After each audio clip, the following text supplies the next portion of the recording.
Hi friends, ఈరోజు నేను మజ్జిగ చారు చేస్తున్నాను. చూడండి, మజ్జిగ చారు కావాల్సిన పెరుగు, ఉల్లిగడ్డలు ఇలా చక్కగా కోసి పెట్టుకున్నా, పచ్చిమిరపకాయలు, తెల్లవాయలు కచ్చాపచ్చగా వేసుకున్నా, కరివేపాకు, కొత్తిమీర కాడలు, పోపు దినుసులు, కొత్తిమీర, ఆయిల్, ఒక గిన్నె పెట్టేసుకున్నాను.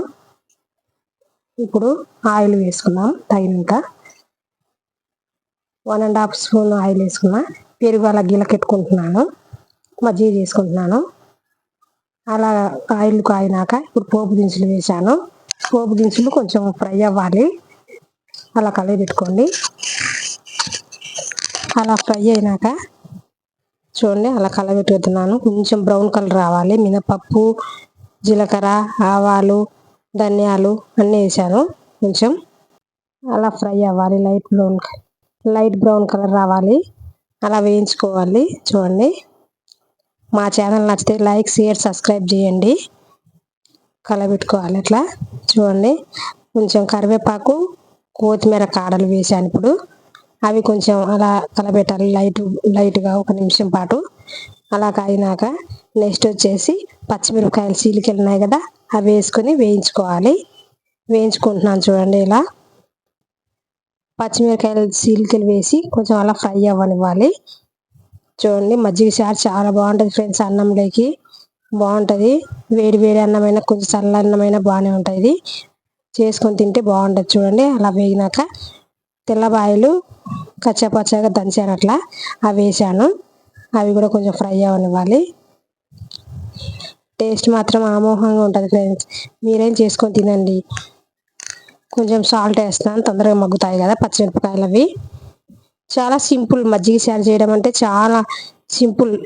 అందరికీ తెలుసు, తెలియవని కాదు. తెలియని వాళ్ళు ఎవరో ఒకరు కొంతమంది ఉంటారు కదా, వాళ్ళ కోసం చూపిస్తున్నాను. చూడండి, అలా మా ఛానల్ నచ్చితే లైక్, షేర్, సబ్స్క్రైబ్ చేయండి. చూడండి, నేను పెట్టే వీడియోలు ప్రతి ఒక్కటి అందరికీ ఉపయోగపడాలని నేను అనుకుంటున్నాను. పసుపు వేసుకోవాలి కొంచెం. ఇప్పుడు కొంచెం అట్లా కలబెట్టుకోవాలి లైట్గా.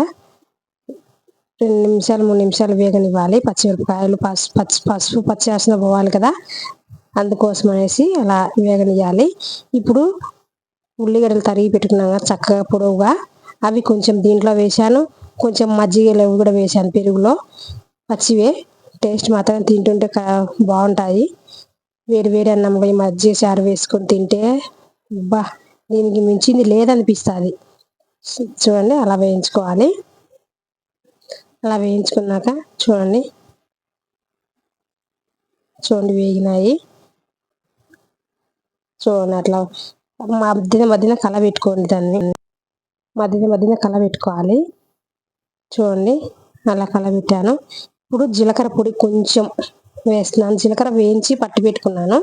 జీలకర్ర పొడి కొంచెం వేసినాను, 1/2 స్పూన్. అది కొంచెం మగ్గనివ్వాలి. కాసేపు కలబెట్టుకోండి మంచిగా. మా ఛానల్ నచ్చినట్టయితే లైక్, షేర్, సబ్స్క్రైబ్ చేయండి. కామెంట్ చేయండి.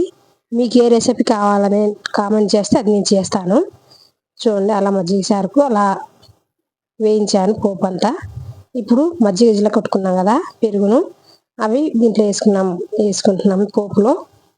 పోపులో వేసి మళ్ళీ కొంచెం వాటర్ వేసి అదే గిన్నెలో వేసి కొంచెం దీంతో వేసుకొని కలబెట్టుకోవాలి. చూడండి, వేస్తున్నాను నేను వాటరు. అదే గిన్నెలోంచి వేసాను. ఇప్పుడు కలబెట్టుకోండి. కొంతమంది చిక్కగా చేసుకోవచ్చు, కొంతమంది ఇట్లా మజ్జిగ చేసుకోవచ్చు. నేనైతే ఇలానే చేస్తాను. చూడండి, ఇప్పుడు లాస్ట్లో కలబెట్టుకున్నాక గ్యాస్ కట్ చేయండి. ఇప్పుడు కొంచెం కొత్తిమీర ఉందిగా, ఆ కొత్తిమీర వేసుకొని కలబెట్టుకొని టేస్ట్ చూసుకోండి, ఉప్పు సరిపోయిందో లేదనేసి ఉప్పు వేసుకోండి. అంతే, ఇంకేం లేదు. సూపర్ ఉంది ఫ్రెండ్స్. నేను టేస్ట్ చూశాను, సూపర్. మా ఛానల్ నచ్చినట్లయితే like, share, subscribe. Okay, bye friends.